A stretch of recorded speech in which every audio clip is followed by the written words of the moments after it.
The double edges of drop dead. Hello, dear learners.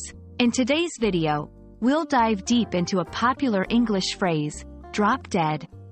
By the end, you'll not only understand its meaning but also know when and how to use it appropriately. At its most basic, drop means to fall or let something fall, and dead means no longer alive. So literally, drop dead can depict someone suddenly passing away. However, in everyday English, its meaning extends beyond this literal interpretation. One way drop dead is used is to show strong surprise or disbelief. It can be an exaggerated way of saying, "I can't believe it."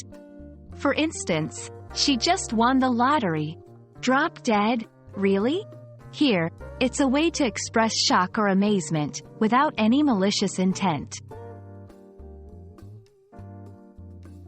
Another common use of drop dead is a rude or harsh way of telling someone to go away or to express strong dislike. It's important to note that this use can be quite offensive, and it's best to avoid using it in polite company. For example, "I never want to see you again. Oh, drop dead." This phrase in such contexts shows strong negative emotions. It's a way of pushing someone away both figuratively and literally.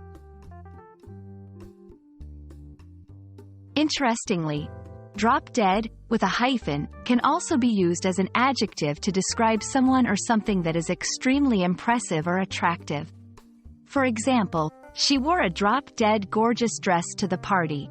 In this case, the phrase is used in a positive manner, highlighting the exceptional nature of something.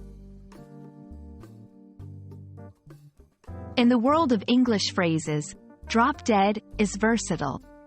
It can express shock, serve as a rejection, or even compliment something's beauty. However, always be aware of your audience and the situation. Remember, context is key. We hope this video helped you understand the many shades of drop dead. Keep learning and see you next time.